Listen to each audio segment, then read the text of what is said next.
Grand Soleil 44 today, guys. This one should be a lot of fun. Yeah, definitely. We've got a nice breeze blowing and we've got the harbour pretty well to ourselves, so it's going to be good to sail this boat today and see what she's like. Yeah, let's do it.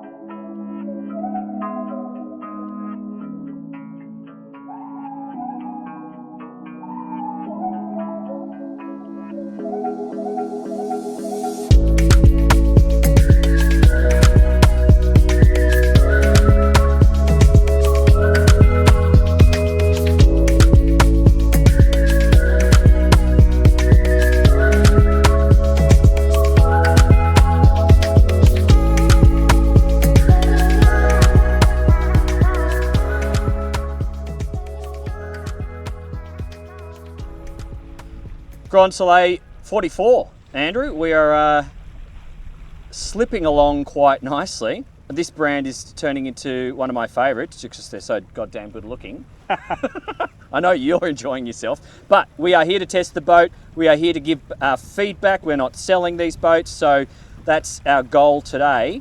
Can you first talk about this particular boat, what this owner has fitted her with, and then let's get into the numbers. Sure. So this is the Grand Soleil 44. It's got the deeper racing keel, 2.8 metre draft, with the stainless steel fin and a lead bulb. It's also got the upgraded carbon fibre mast and boom, which gives you a lot more performance, a lot stiffer and lighter rig. Yep. And also comes with rod rigging. So the rod rigging helps you keep your mast in tune and gives you much more control over your sail shape and your rig setup. What else? It's pretty well, it's got the carbon wheels, it's got the upgraded carbon fibre rudder, Yep. which again saves weight and gives you a really good feel on the helm. Okay, now I know we're impartial about the boats, but you're less impartial about the sails because you do work for North Sails. We're running some Doyle sails, I believe. It's a mix, it's Okay. a combination. So we've got a North light medium jib. Yep. And we've got a Doyle mainsail. Okay, all right. Very good. So what angle on the breeze, boat speed, and how does she feel? So we're sailing at 60 apparent, and we're yachting along at 8.5, 8.6 knots. We got, where's our wind speed? Oh, it should be on the rig. No, true wind speed's 12 knots. So good numbers, 8.4, 12 knots of breeze. Boat's pretty light on the helm. We've just got a little bit of rudder angle, but not very much at all. Yep. Single rudder on this one, isn't Single it? rudder, yep, that's right. And the boat has a 50 horsepower sail drive with a two blade, not three blade, two blade gory racing prop for minimal drag. Yeah, okay. And just briefly, and we can touch on this in more detail later, the type of person who's going to see quite a lot of value from owning something like this? It's probably going to be someone who's had yachts before. Yep. Maybe a smaller racing boat, and they just want to step up and maybe sail a bigger boat, a cruiser racer. Yep. Or they've come from a production yacht. Yeah, and they're just after something with a bit more performance that they can do some racing in. Yep. Maybe do some of the fun regattas around the world, and just take their crew from their current boat and step up to the next level. Okay, nice. Now, before we go on to the wind, just one more check on the numbers and any new observations? Yeah, a little bit less breeze now, and that's interesting. We just 12, still 12 knots. Breeze is back in. 8.8, 8.9 knots of boat speed. I just hit a 9.1, so that's nice. Okay. But we're going to go on the wind here because otherwise we're going to run into Bradley's head. Let's go on the wind. Okay, so I'll follow sheeting you. on now. Do you want to go and skirt the jib?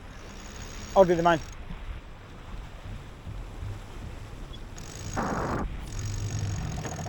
Now, one of my favourite angles of all these Grand Soleils is from the stern. These hulls are just beautiful, but what I do note when I'm following you in the drone is, I guess we're going to call it the form stability or the design of the hull at the transom. When she's heeled over to windward, she's not providing a lot of drag like some of the boats we've seen in the last couple of weeks, Andrew. She's just minimal vortices in the water aft of the hull. She just looks slippery. Can you comment on that? Yeah, so a lot of the newer designs rely heavily on form stability from the hull shape. Yep. This boat's got quite a high ballast displacement ratio, and so the keel is doing a lot of the work. By sailing the boat with heel, we get a longer effective waterline length, which makes the boat faster. But you can see she's a very clean wake. Yeah. And I'm just going to flip on the sunglasses so people can see that. Great. So yeah, very, very little turbulence at the transom there. So nice clean wake. Now, numbers and observations. Okay, let me concentrate and get the thing on the wind instead of filming the wake. Yeah, thank you. Just got a little I see water taxi in my way. I see him. Drone's clear. Yep, yeah, all clear. Okay, I'm just going to press down on the jib a bit, build the numbers. Here they go. Let's go through his wake. Okay, we've got 9 knots of true wind speed, 9.5 knots of true wind speed, 8 knots of boat speed. 8 knots of boat speed. Yeah, oh, I'm she's just quick. a little low there. Sorry, that's a bit cheaty. Let me get it on the wind again. Okay. Bruce is a bit flaky here, so okay, we're on the wind there. Yeah, 8 knots of boat speed, 9 knots of wind speed. Okay. Sailing at probably 30. What are we true or apparent on this? Yeah. There's something screwy going on with the instruments. All right, well, why don't we throw her into attack? We'll check those instruments because I'm always thinking about my drone batteries. Yep, as you okay, know. stand by to attack. Okay, if you want to. Okay, Yandy, you ready? Tacking in 3, 2, 1, and tacking. Right.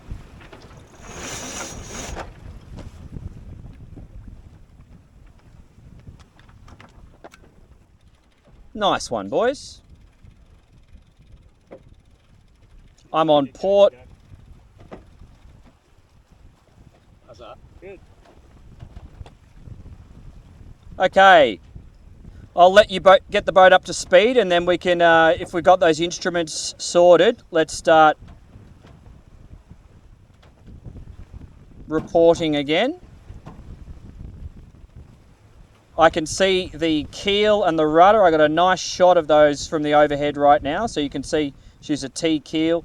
Yep, Nice so we're up deep to spade rudder. got 8.1 knots of boat speed. Okay. 8.2. True wind angle of 45 degrees, which seems a bit wide to me. But if I look at the Windex, it looks like, you know, we're sailing a pretty nice upwind number. Yep. Maybe the instruments need a bit of calibration. The true wind angles certainly don't look correct. Okay, now Andrew is a professional sailor. He's done multiple America's Cup campaigns and basically everything you can think of. So I'm going to trust your guide on that over some instruments that we don't know are calibrated. We can probably throw one more tack in if you wish, fellas, if we have sea room, and then we'll bear All away. right, we'll do one tack with the sunglasses on. Yeah, great. Make sure Let's the do handle's that. in, Andy, so we do a nice one. Whack your handle in with the jib, mate. Okay, stand by.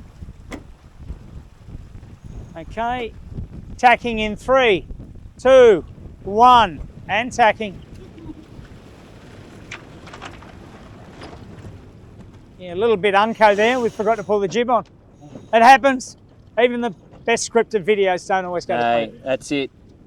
We're not doing scripts here. We're doing real life. I want to show everything because I suspect a lot of you guys watching are going to be a mixture of experienced to less experienced. So I hope this content will just give you a good insight as to whether this is a boat you want to take on yourself. And if you're struggling, to get a good crew, get a self-tacking jib maybe. Well, yeah. Okay. In fairness to the guys, we're trying to sail this boat with 2 people. Yeah. When you'd normally have 6 or 8. Yeah, so 100%. We're a little bit underwicked. 100%. So, if you want to make any final observations upwind before we bear away, please do.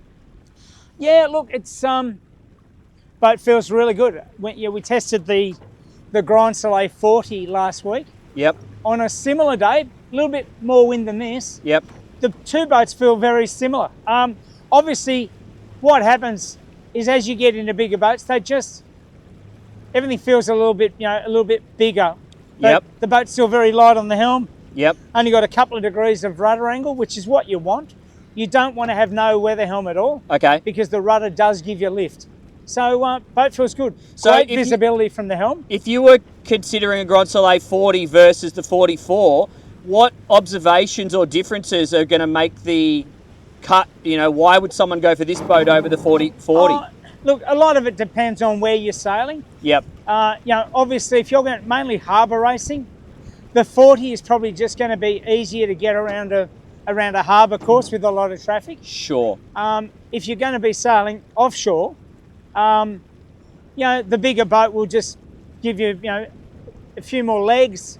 You'll be a little bit quicker through the water.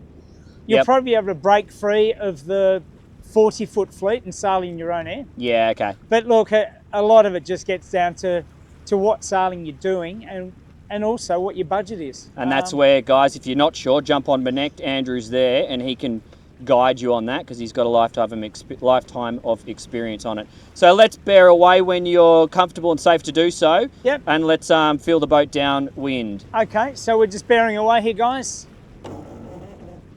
Unfortunately, we're going into some light air, so we might actually get settled and do a little jibe. Drone crossing the bow.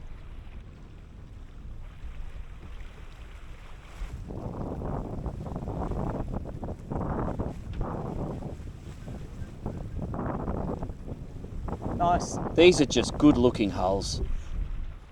I think if you've watched enough of my videos, you know that I appreciate a sexy boat, and these Grand Soleils seem to do it on every angle. Well, we might do a little jibe here, Andy. So let's do what we did last time. We'll both go on the main sheet. So in. Okay. Jibing here.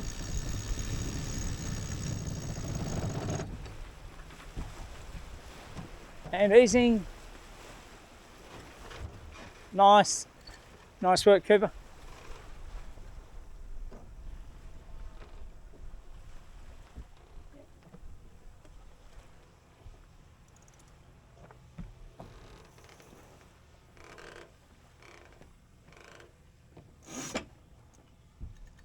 Okay, when you're ready, you can talk to us about angles and speed, Andrew. Yep. So there's something screwy going on with these instruments. While we're just talking, can you all these wind angles are out. Oh, well, actually, what's the deal with this? Is all the apparent here are probably good, but what's the deal with this? Like it's saying 120. See, it's almost like it's the wrong way around. Yep. Anyway, I'll just use the ones on the dial. Yep. Okay, so yeah, I'll just use those because they match up. Okay, so we're going downwind now. Got 9.5 knots of breeze. Got a true wind angle of 150. Yep. It's pretty flat. I'm just going to come up a couple of degrees here, keep the boat moving. So 145, 9 knots of breeze, 6 knots of boat speed. You know, we're in twilight racing mode really. We'd probably have the jib outboard if we were racing with an outboard lead. Yep, everyone's just cracked a tinny and that is twilight mode. Exactly. And here we are on the world's greatest harbour. I know. Well, I've got time for one more jibe before we need to start thinking about bringing this drone in. So if you guys are happy to do a jibe. Yeah, we'll do another one just to show how easy and safe it can be with the electric winches. Yep, okay. Talk us through and then I'll follow along. So the way to do this, guys, if you're sailing a boat like this and you want to jibe, the safest way is just to have a person on each main sheet winch because they're powered. And then as we go into the jibe, we shoot the sail on, turning, watch your head, and mainsail goes back out. Yep.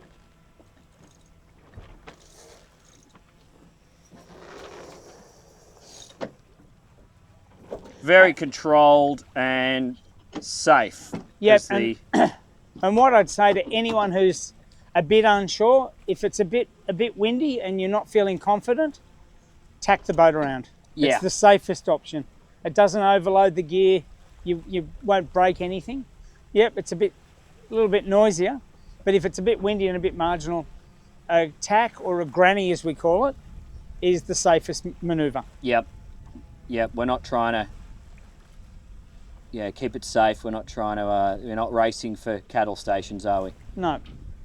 All right. Very good. Well, look, why don't we just sail slowly downwind? We're going to try this new drone catching technique with Nath catching it underway. So, Nath, you stow your primary camera, and I'll fly her in on the starboard side. Okay, motor test, Andrew. We not a lot of wind, not much tidal effect here, I don't think. No, that's right. Pretty flat water. We've got a few waves coming, so I'm going to quickly get some data for you. Yep. So we're motoring at 2,000 RPM, and we've got a speed over the ground of 7 knots. And really clean wake at the back of the boat. And she pretty feels quiet. slippery. Yep. So very quiet. We're just going through a ferry wake here. I'm just going to up the ante to 2,500 RPM.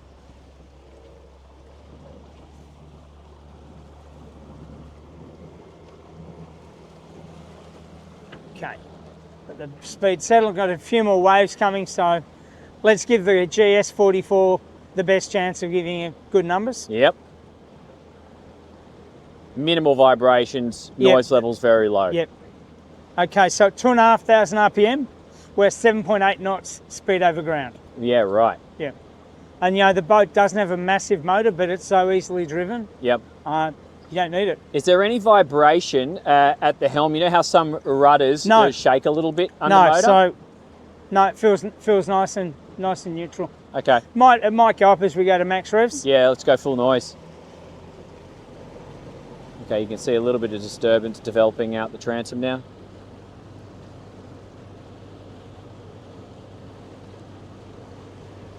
Vibrations are about the same. Noise levels have gone up a tad. Yep, so that's 3,000 RPM. And this is interesting, Dan. Yep. We're only doing 8 knots. 8 knots. So we only went up 0.2 of a knot. Yeah, right, but our fuel burn's going to go up, so you might as well... We just touched 8.1 SOG. Okay. So clearly, the boat's designed to motor at about 7.6, 7.8 knots. Yeah. That's its hull speed. Exactly. Okay, I'm just going to back it off because the old saying, drive it like you stole it, doesn't apply to sailing yachts. Correct.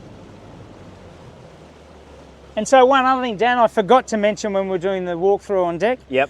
All of our engine controls are here. Yep. So we've got a chain counter, throttle, deck speaker for the VHF radio. Yep. Engine controls and bow thruster controls. And back here, we've got all of our transom door controls. Yep. There's also a light switch. So when you come back to the yacht, if you've been out for dinner, you hit one light, all of your deck lights come on. Super handy. Yep. Super handy. I'll quickly rush downstairs, even though the boys are packing up, and I'll just give you the noise levels.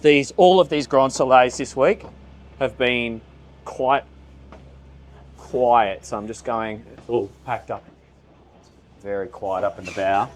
And this is just around the engine box into one of the aft cabins.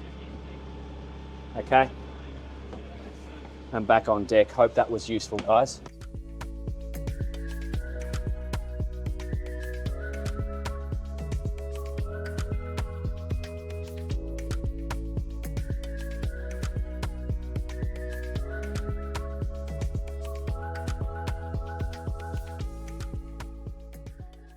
All right, you've had a good afternoon sailing. That was fun. It was. I enjoyed that, even though, we had enough air. That was fine. Oh, it was beautiful, Bruce. Yeah. So now you've had a chance to digest this boat, Andrew, and we've now sailed the Grand Soleil 40. Let's speak to the potential purchaser or someone who would really see some value out of owning a boat like this. Yeah, look, it's going to be someone who has had boats before. Yep. They might have come from more of a racing boat, right? And they just want to go to, a bit more of a cruiser racer or a bigger boat that they can take further afield. They might want to go to the Whitsundays, but their current boat might only be a 35-footer. Yep. And so they want a bigger boat that to sail all the way to Queensland and back is not too arduous a task. And also they could spend some of the delivery trip, cruising, enjoying all those lovely waters. Sure. And I guess the other person who might look at this is someone who's coming from a bigger boat. Yep. That they've raced and they just want something a bit more manageable. Yep. the running costs are going to be cheaper. Yep. Sales are going to be less expensive, insurance, mooring fees. So it could be that could suit someone who is stepping down but wanting to maintain their sailing in a high level. and maybe even just a better performing, higher quality boat. Okay, now speaking to the guy who just fell in love with the looks, because this is a bloody good looking thing, but he's got no experience, is he crazy trying to take on a boat like this? Or are there ways of still achieving his dream with like bugger all experience? Oh, look, I think it's like anything. If you're really new to sailing, Yep. Get some professional help. Do some sailing lessons, get a coach, Yep. surround yourself with some good people. There are heaps of guys who have experience who just want to go sailing. Yeah. So yeah, the lack of experience isn't a big issue. Yep. But seek some good advice, and then with any of these yachts that we've tested, Yep. they can all be configured for short-handed cruising, short-handed racing, fully crewed racing, Yep. coastal racing, harbour racing,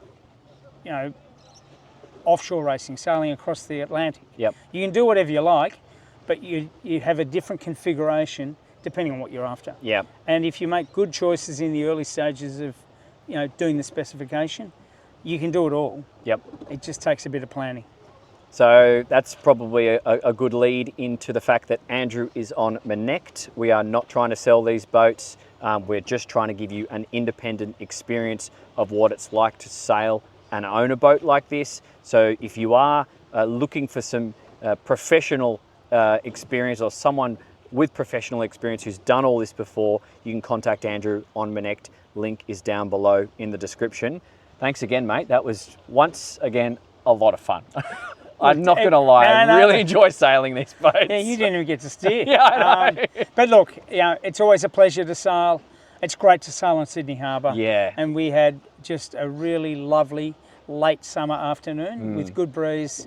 And we've had horrible rain this week, so we're very lucky. Yeah, totally. So it was a good day sailing. Absolutely. So if you enjoy this experience and you think you want to get a deeper understanding on the features and the layout of this boat, that's the next video. That's going to be coming up on your screen right now. Go ahead and subscribe to the channel. Give us a like, share it with your mates if you're into this sort of thing, and see you in the next one. Thanks, guys. See you next time.